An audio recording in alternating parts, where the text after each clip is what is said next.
I'm here, and I am Jonathan Stoiano, as it's going to come up on the screen now. There, consultant plastic surgeon Q&A. We've got some good questions here tonight. Not like usual, got some good questions tonight. So if you have any questions, you can always ask them live, and I will try and answer them if I can. But I've got some preordained questions.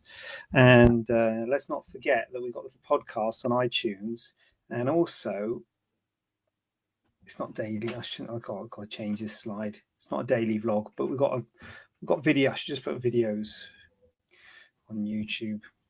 There you go. That's a bit of advertising there. So there we go. So please comment and share. Please comment and share. Roxana's in the house. Hi, Roxana. Nice to see you. And I am going to get cracking with the questions I've got, but if you've got any questions, please do feel absolutely free to ask away. So here we go. This question has come from someone who has said, breast implants with sickle cell anemia. I suffer from sickle cell anemia and would like to know if Dr. Stoiano would be willing to operate on me. I read on realself.com that he quoted, "You should be fine to have breast augmentation with sickle cell disease as long as your surgeon and the anaesthetists are aware. They should be able to make sure that you do not suffer any ill effects. I would like to stress that I'm perfectly healthy and I've not been admitted to hospital in many years. I've exchanged blood transfusions every 8 weeks in London to reduce the chance of sickle crisis. I would require a femoral line insertion because I have difficult access to my veins in my arms and feet, but that's very straightforward and easy to do. My haematology consultant is happy for me to have the surgery. I just need a surgeon who's comfortable to operate on me." Right, so I thought I'd mention this because I feel like, oh God, apparently I said it's fine in sickle cell anemia. What did I say? I said I was quoted in Real Self, "You should be fine to have breast augmentation with sickle cell disease as long as your surgeon and anaesthetist are aware." I do stand by that, and I do stand by the fact that sickle cell is not an absolute contraindication to surgery. But what I would say is there's different types of sickle cell. There's sickle cell anemia and sickle cell tray. So sickle cell tray is the most common type of sickle cell. Most people have sickle cell tray, which is means that they can pass it on, but they don't have the full-blown disease. And it's not as severe as sickle cell disease, sickle cell anemia. The problem with sickle cell anemia is you're fine most of the time, but you can get crises. And a crisis, for a sickle cell crisis, means that your red blood cells sickle. They become misshapen and then they get trapped in places. So you can get them, they can get trapped in your bones, you can get bone pains, they can get all sorts of problems when your blood cells sickle. And so you've got the sickle cells become sickle when you are stressed, and surgery is a stressful event. I don't mean stressful as in, you don't want to say, "I'm really relaxed, I'm not really worried about it." It stresses the body. It's a stress on the body. And if you have someone with sickle cell, what we do in surgery is we take great efforts to reduce the sort of stressful load to the body. So we make sure they're well oxygenated, make sure they're pain-free, make sure they're well hydrated. So you're a bit more careful about these things in people who are sickle cell. And it is fine to do surgery in people who are sickle cell as long as you make sure these things are in place. Having said that, it's a bit like when you say, "Can I have surgery if I'm diabetic?" Yes, you can. It's not an absolute. There's two things. There's absolute contraindications and relative contraindications. So an absolute contraindication means you absolutely can't have the surgery if you have this problem. So it's not an absolute, but it's a relative contraindication in terms of you may have a higher risk of having problems. So you may develop a sickle cell crisis because you are sickle cell, whereas someone else who isn't. So there is a higher risk of having problems. So it depends on how bad your sickle cell is. Now, this patient sounds like it's pretty bad, I've got to say. I mean, it sounds like she's fine because she's, fit and healthy and not symptomatic with it.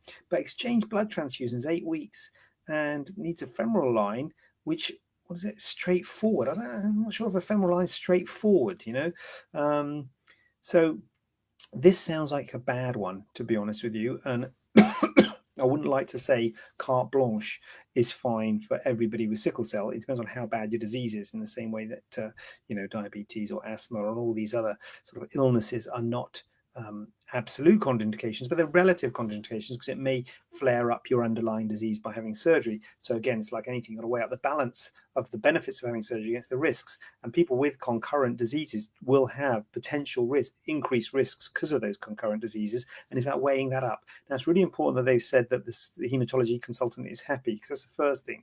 We said, look, go and talk to your hematology consultant, because we would write to the hematologist and say, look, first of all, are you happy? Secondly, is there anything we can do to optimize your condition?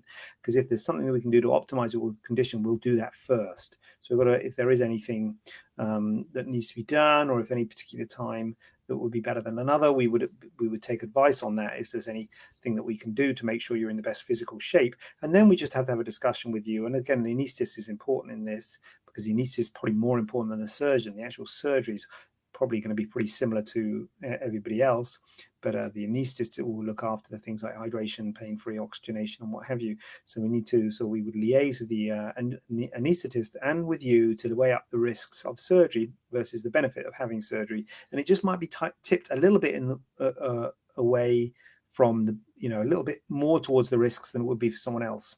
So I'm not saying it's a no. I'm not saying it's a definite contraindication. We would talk to the relevant parties, but it does increase your risks, and it does sound like you got it pretty bad. And the other thing that this person's saying is, should she come to clinic or talk to the hematologist first, or to come to clinic? What we do is we do this thing. I'm very aware that a lot of places do free consultations, and we don't do free consultations. We do a free consultation event once a month, but we don't regularly do free consultations. And so I'm very aware that people will think, I don't want to pay for consultation, because what if they say I can't have the surgery? So we do this thing called a satisfaction guarantee, which means that if you're not happy with what you hear or what we've said, or if we're unable to help you, we will give you your money back.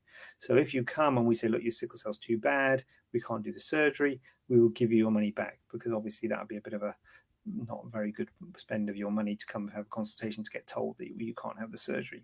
So you're more than welcome to come and see us, but I would say in those circumstances, there's no harm in going to see the hematologist first. You said that the hematologist is happy, but just to check with the hematologist or the doctor looking after your concurrent illness, whether it be sickle cell, asthma, diabetes, whatever, to check that they're happy. Because if they're not happy, then that probably says a lot, and you're probably better off not going ahead. But if they are happy, then you can always come and see us. And if we're not happy, we'll give you your money back. And it won't be me, because I'm not doing new patients, but it will be one of the great guys we've got working in the clinic, and they are great. And I'll work with them, and it'll be fine. So that's a really good question, that sickle cell one, because as I say, I've got to watch what I say, because I've been quoted saying it'll be fine, but I think you've got to take everyone on a case-by-case basis when there's a concurrent illness like sickle cell. So, serious one to start with. Good one there. This is can you see ripples if saline implant is under the muscle? Saline implants, we don't use them much in the UK. They use them more in America than in the UK, because silicone implants were banned for a long time in the US, but so they had to use saline implants for a long time, and they're still using them. We don't use them so much. And one of the reasons we don't use saline implants in the UK is because they are more prone to rippling than silicone. Silicone implants are made of cohesive gel. So I don't know if you've ever seen that picture of a silicone implant cut in two. It's sort of form stable, keeps its form. Saline implants are sort of like bags of water, because they've got saline. So you can imagine they're sort of bags of water. So saline implants are more prone to rippling. Therefore, saline implants pretty much always have to be put under the muscle.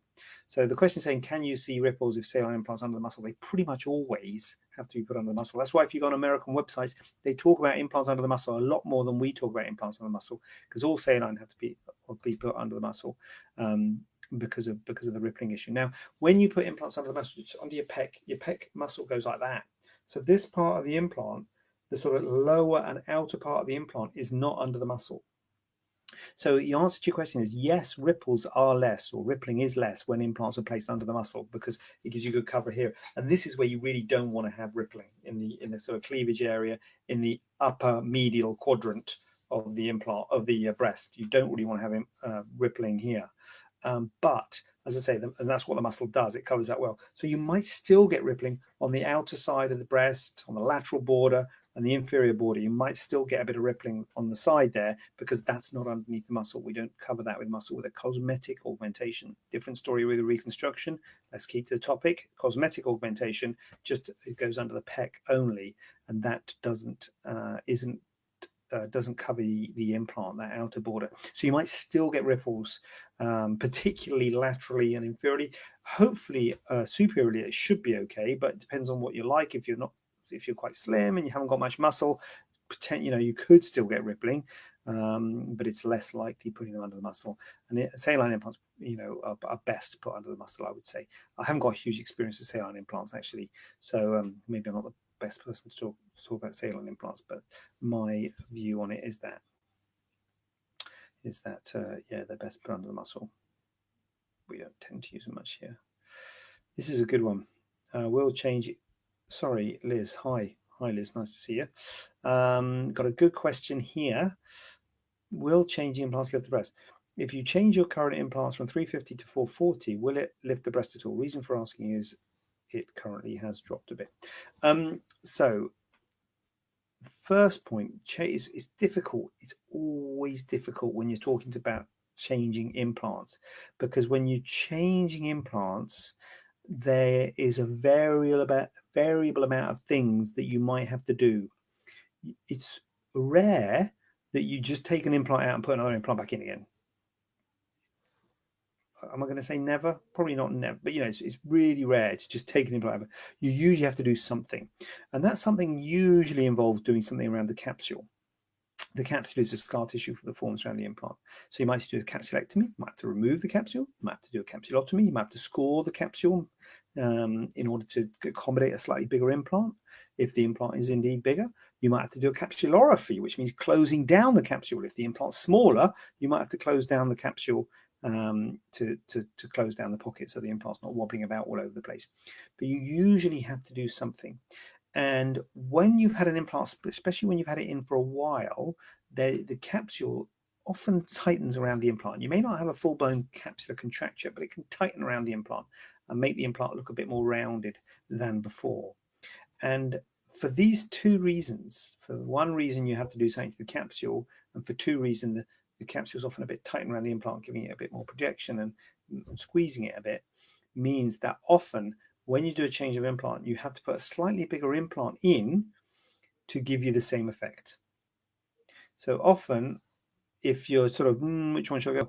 Often it's usually better to go a little bit bigger just to fill that pocket, to fill that space a bit better, to give you the same effect. So that's the first point, just in general when changing implants. Specifically, it's a really interesting question, this. We'll go 350 to 440. First of all, if you want to lift the breast, implants are not great at doing that. The best way to lift the breast is a lift. A lift means cutting around the nipple, lifting the nipple, tightening the skin, gives you lots of scars. And a lot of people say, I don't want the scars. You say, fine, you don't have to have the scars, but that is the best way of lifting the breast. An implant, you can get some degree of added projection. So basically, the reason people say they need a lift or feel like they need a lift is because they've got too much skin. Usually because, maybe just because of gravity over the years has made their breast skin stretch, or usually it's usually pregnancy or weight loss. Those two things both stretch the skin. So pregnancy stretches the skin, putting weight on stretches the skin, and then when the stretching force goes, so putting weight on is fine, but losing weight is the problem because the stretching force has gone and the skin has been stretched. Same with becoming pregnant is fine. Your breasts get bigger, fine, happy days. But then you lose the volume and the skin has been stretched, and then you stretch. That's what makes what makes the breast droop. So breasts droop because there's too much skin there. And so you've got two options if you've got a droop to your breast. One option, and probably the best option, is to cut that skin out. Cut that skin out, refashion the breast, move the nipple, boom, boom, boom, and that's a breast lift. That's what a breast lift is. If you say, I don't fancy that, or if you want an implant, to a degree, you can take up that slack skin with an implant. So to a degree, an implant can fill the skin and give projection to the breast.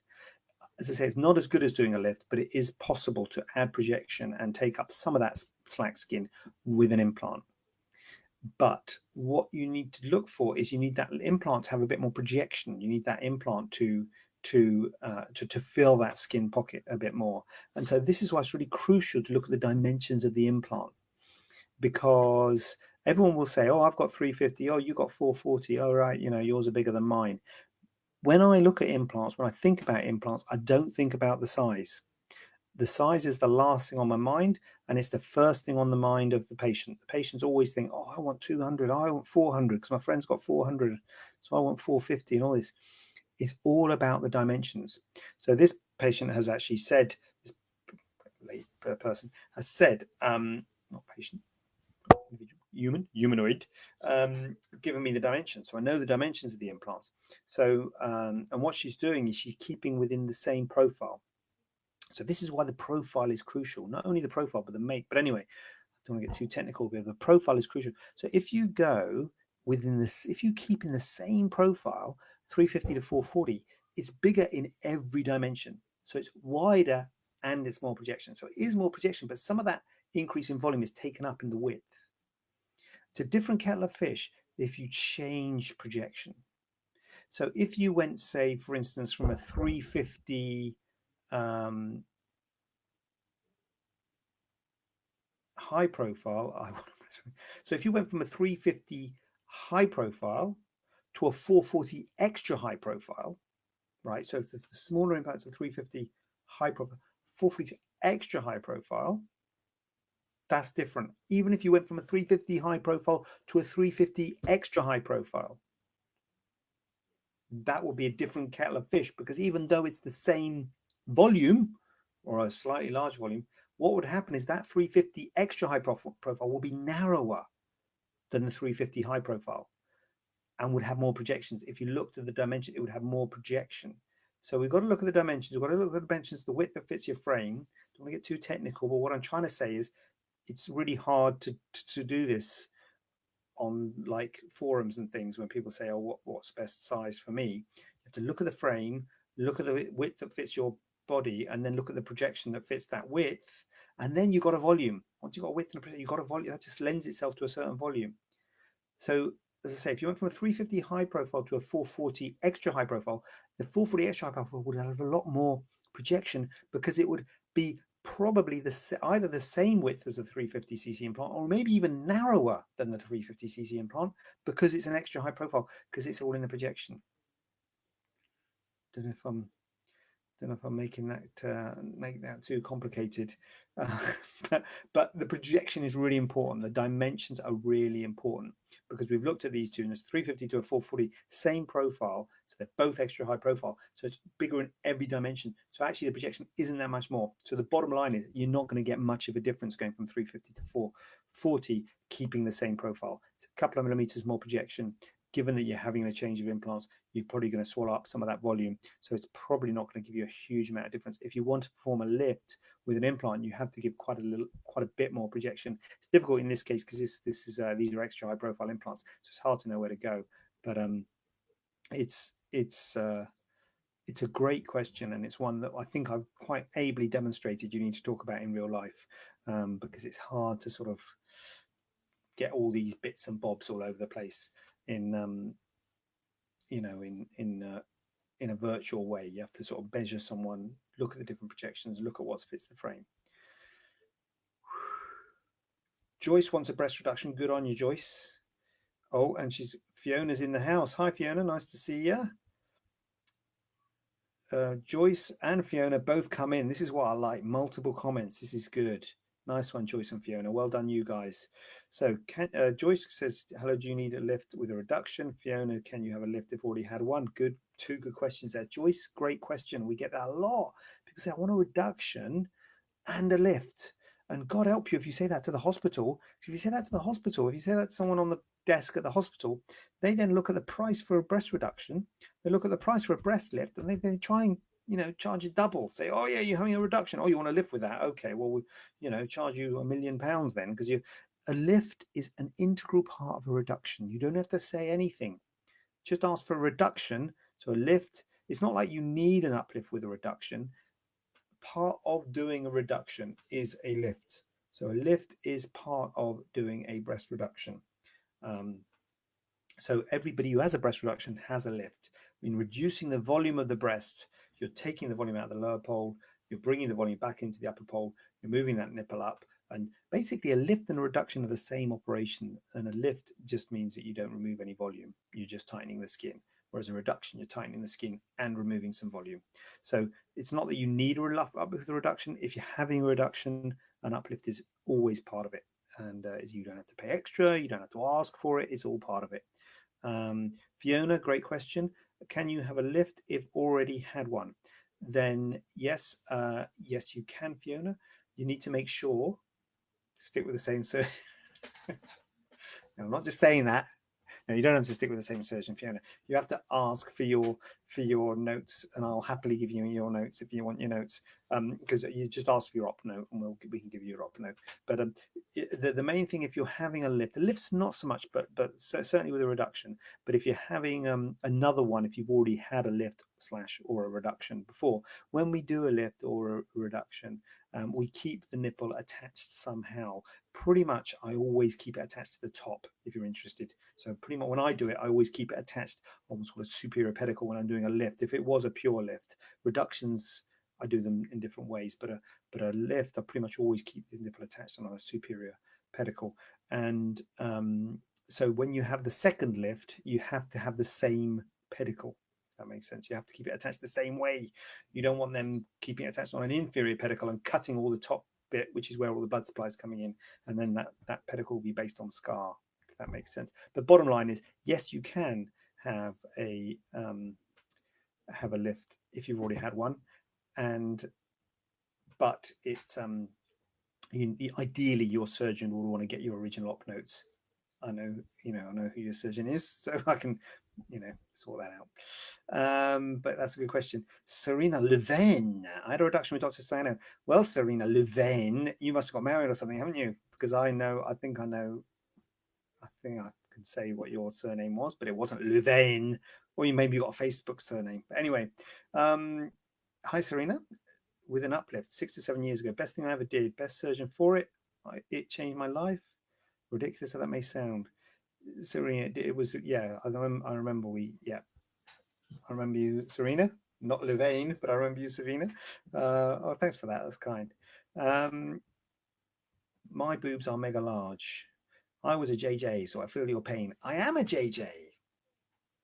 No, but I know what you mean, JJ. Yeah. Where is this surgeon situated, Serena? I'm here, Joyce. I'm here. You don't have to ask Serena. Oh, you see. Oh, Levain. Is that your middle name? Levain. Well, Serena can tell you where I'm situated. I think if I'm right, Serena, where did I? Was it Parkway? Anyway, so, Joyce, I am in Edgbaston in Birmingham. I'm in Birmingham, but I don't see new patients, Joyce. But I've got a clinic and I've got other surgeons working in the clinic, and I work with them and I support them and we all work together. But yeah, so it's in Edgbaston in Birmingham. Yeah, in a minute. A bit later on, in a minute.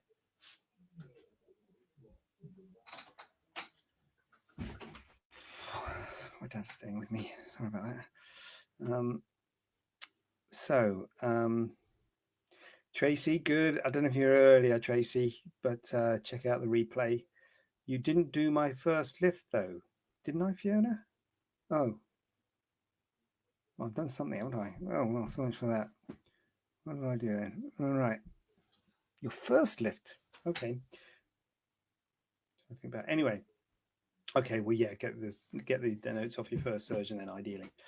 Serena's using your middle name, don't blame you. Joyce, also, I had a stent put in my heart 10 years ago. I've had it all clear from cardiologist the other day, so I need this. Yeah. Spire, yeah, Serena, I thought it was. Do you don't do operation? I don't do operation on. I will, Serena. I'll see my Serena, Fiona, all my current patients. I will see you until the end of time. But I am not seeing new patients, Joyce. But because I've got a clinic and I'm trying to build the clinic and build other surgeons, and we all work together, and and we are trying to develop systems and processes to give a great service to everybody. And it was becoming more and more difficult if I was doing all the surgery. I mean, look at my hair, how crazy it's gone.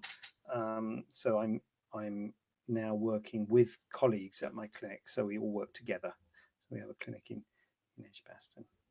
So that's where. And the stent in the heart, yeah, that's probably yeah, that's again, it's a bit like the sickle cell one. You have to be careful in terms of the we'd have to speak to the cardiologist, see if you need antibiotics and things like that. Sometimes you need antibiotics or anything like that. But yeah, if you're physically fit, then that should be fine as long as we have the all clear from your cardiologist, which you have. There you go. You've had the all clear from your cardiologist. So there you go. Dog ears. Hi, later could you discuss dog ears, how they happen, what happens during revision, and aftercare, please? So yeah, I did answer this because I have got there's a video on YouTube about this about what dog ears are and stuff like that. And so basically, any time you cut out tissue, you get a dog ear.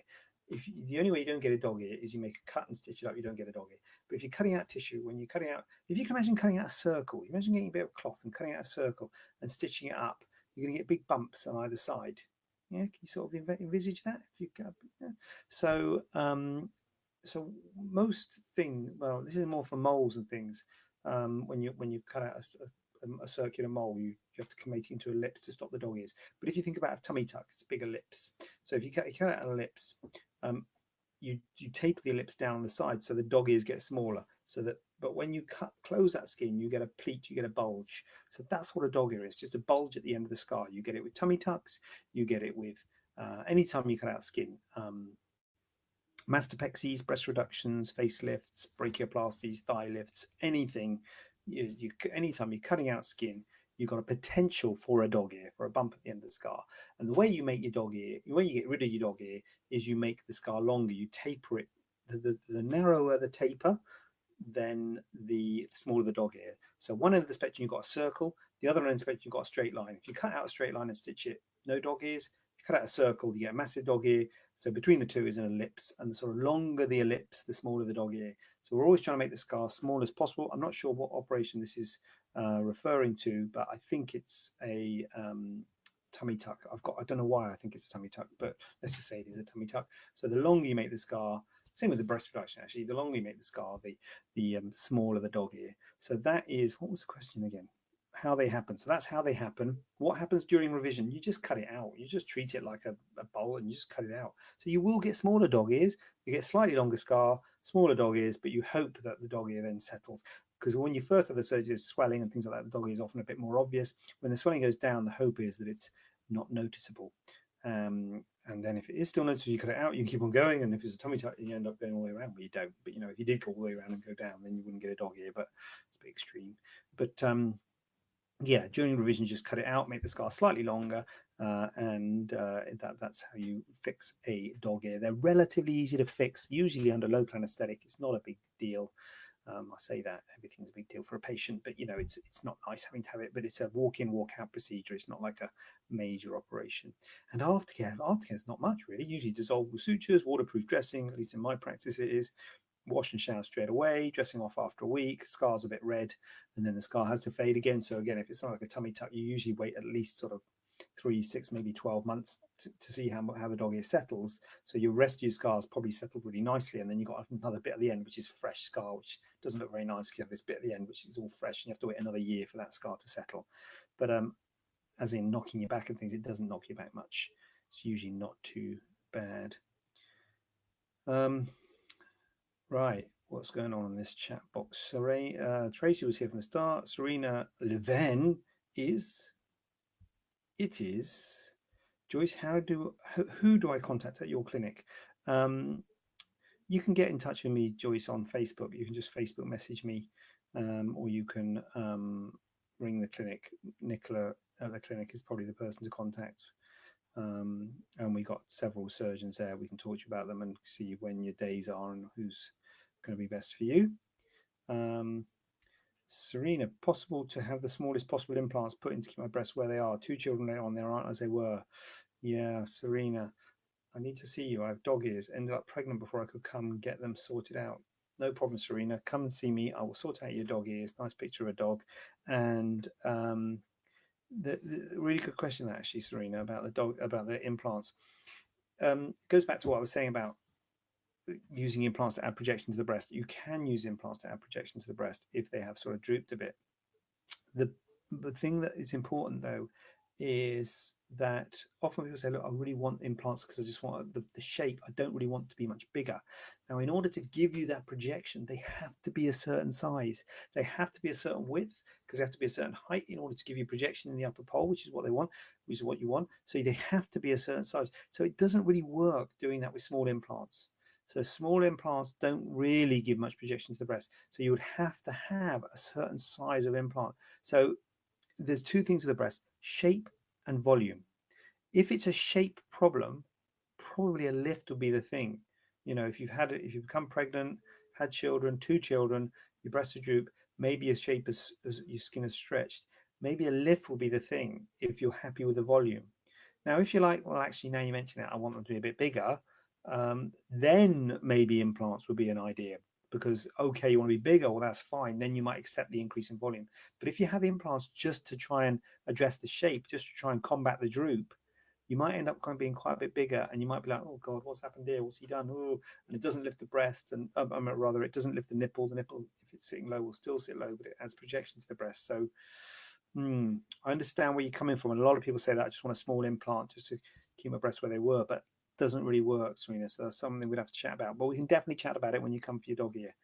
We'll have a wrap about that. Ella, hi. How long after having a baby can you have a tummy tuck with muscle repair? So there's a couple of things. The first thing is the sort of physiological your body.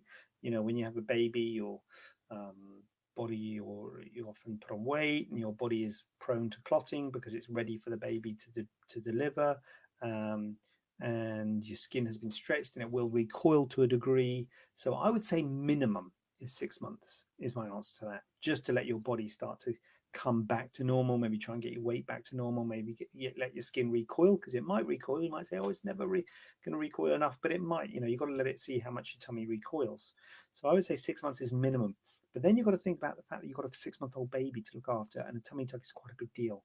So I would say ideally about a year is my thing, because the child's sort of starting to walk, then maybe becoming a bit more manageable. You're giving yourself a bit more time for your body to recover from the pregnancy. The problem is a lot of people say, oh, I'm on maternity and I want to have it while I'm on maternity leave and things like that. So I understand all those things. But for me, it's a year. Minimum is 6 months. But ideally, I would say waiting a year, Ella, on that one.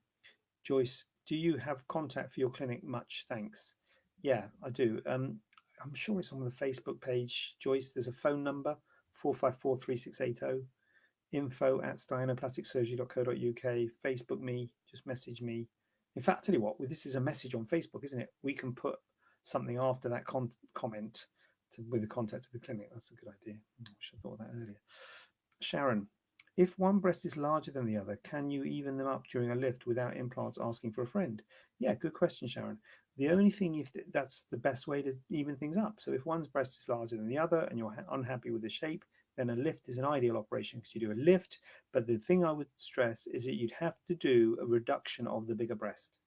So you'd have to be happy with the volume of the smaller breast. So as long as you're happy with the volume of the smaller breast, then that's absolutely fine. Obviously, if you're not happy with the volume of the smaller breast and you want to be the volume of the bigger breast, then you could do a lift with an implant in the smaller breast.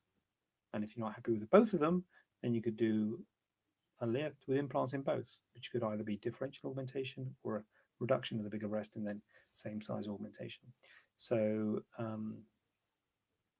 yeah, so that is a good question, Sharon. But yeah, definitely lift and reduce a bigger breast is a good option.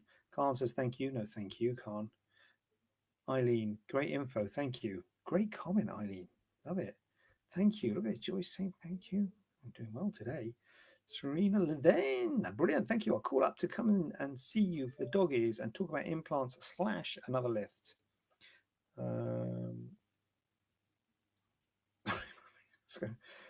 Definitely, Serena. Definitely.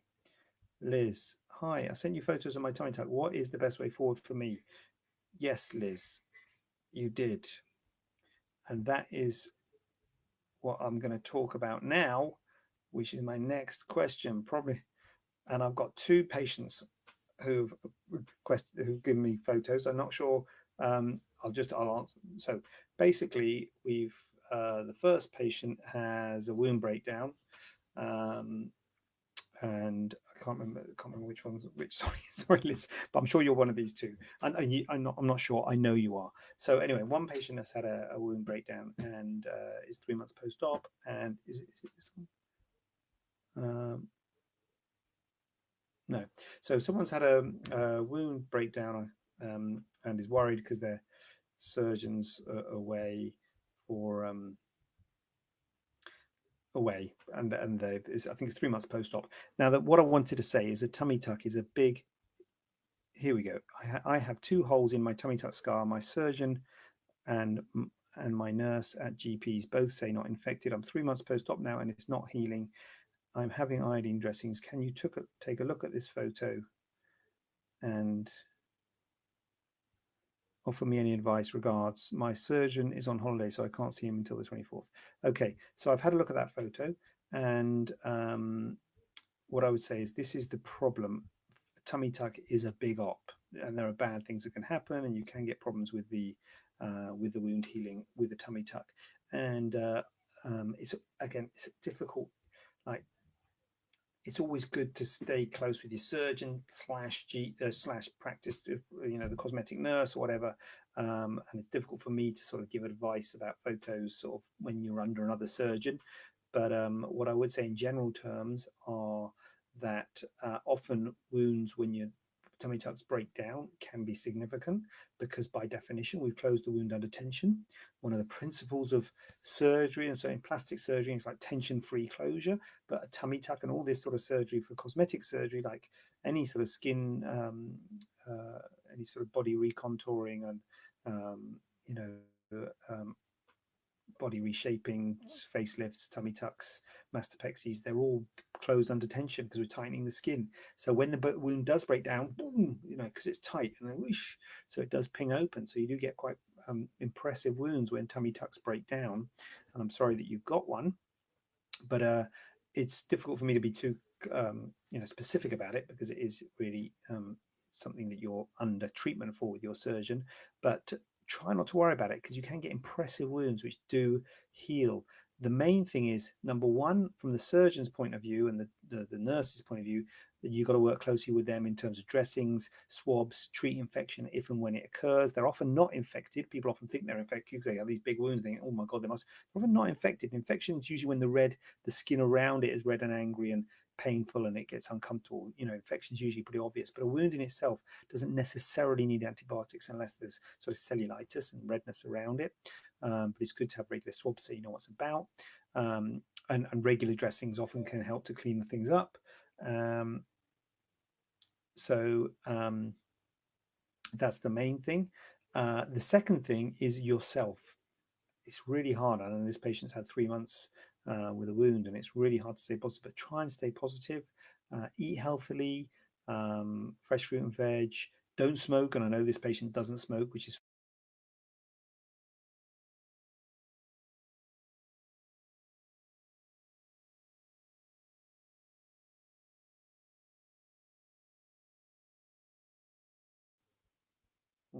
did it all go black? So don't smoke and maintain a healthy diet, because when you've got a wound, you need to heal yourself more. It's like when you're in hospital, you need to eat and maintain good nutrition because you need to heal it. Make sure your what is that? It keeps saying bleep. It's over here. You need to make sure that the nutrition is right because you need to actually eat more, even though you're feeling ill and you're feeling run down and you don't want to eat anything. So it's good to maintain a good diet. So that's person one. Person two is, I had something like 2 years past October. It's a very long story, but basically I ended up with 3 surgeries and a lot of bleeding and a wound that refused to heal. The scar line is not smooth like in and out, if that makes sense. What I'm really asking is, can this ever be fixed? I was never able to wear my binder due to this. So this is a difficult one because it looks like they're. When I look at the photos, I look at a snapshot of what it looks like today.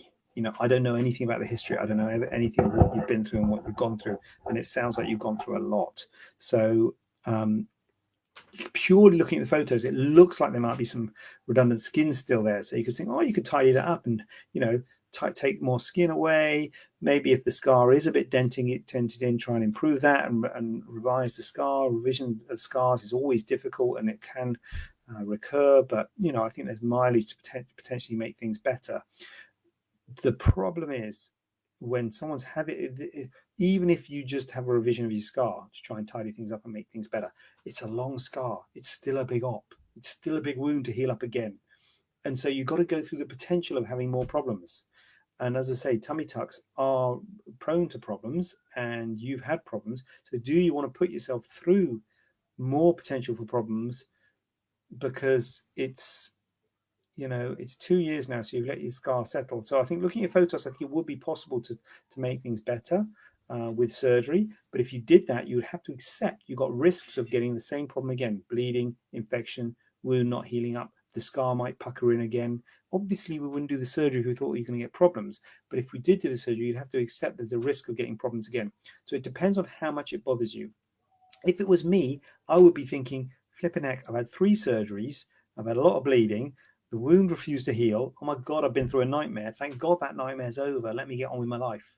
And I think there's a lot to be said for that, rather than getting on to a potentially another nightmare. And I'm hoping it won't be another nightmare. It'd be great. And you think sail through it. But I think there's a risk of it not being great. I don't know what's happening with your weight. Ideally BMI below 30. I don't know if you smoke or anything like that. You need to not smoke. You need to optimize your situation. But I think in general terms, I would think if you've been through 3 surgeries and a lot of problems and wound healing problems and bleeding, etc., I would quit while you're where you are. Well, I think there's an argument to say quit while you're where you are. It depends on how much the fact that the scar line's not smooth and the problems that you've got bother you, as to whether it's worth taking on the risk of further surgery. Because as I say, if you had further surgery, it would still be big surgery, it would still be a big scar, and it would still be risks of having problems, which you would have to take on. Oh my God, that's my last question. It's my last question, guys. But I've got some questions here. So Sharon says, thank you. Liz says, not me. Oh, yeah. Okay. I think, yeah. Holly, how early can you get dog ears removed? Minimum 3 months. The longer you wait, the better, Holly. If you try and do it too soon, it's just because they can settle. That's why. I mean, if they're really big, then I think, oh yeah, get on. But if they're getting better, then I'd leave it. If they're getting better. Clapham Junction here. So I would leave things as long as possible, really. So ideally 6 to 12 months, but minimum of 3 months before you even think about it. Ella, can you have a tummy tuck, breast augmentation, and liposuction arms and thighs in the same surgery time? Okay, tummy tuck and breast augmentation, definitely. Liposuction arms and thighs. Blimey, Ella, you're asking a lot there. I think, well, can you? Well, in answer to your question, can you? Yes, you can, Ella. Yes, you can. I think that's quite a lot. I think that's quite a lot to have in one go. I think a tummy tuck and breast augmentation is a reasonable combination, and that's the sort of standard combination. But I think to have a tummy tuck, breast augmentation, liposuction, arms and thighs, that's a lot of areas to be operated on. It's a long operation. I think you'd have to. I wouldn't recommend it, to be honest. And the other thing you've got to think about is how you're going to be afterwards. It's bad enough having your tummy and your breast done. You're like this, arms and legs as well. Oh my God, hard to walk, hard to move. For me, I think that's too much, Ella.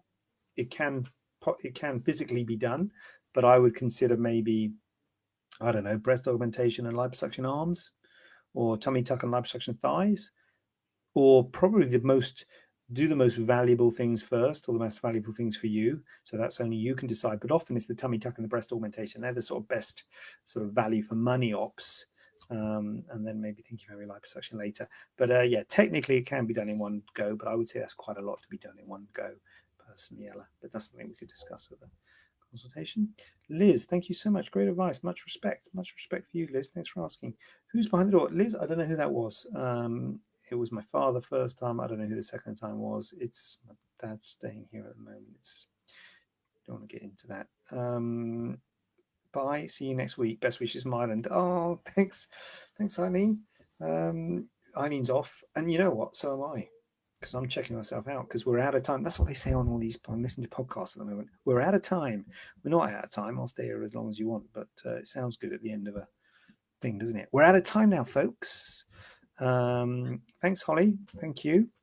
So I'm going to go and see who's behind the door. I need a note on the door, like, live broadcasting progress. So thank you all. That was some really good questions. Thank you for your questions. Always very much appreciated. If you've got any questions, message me. I think I've had some messages going on while I've been here.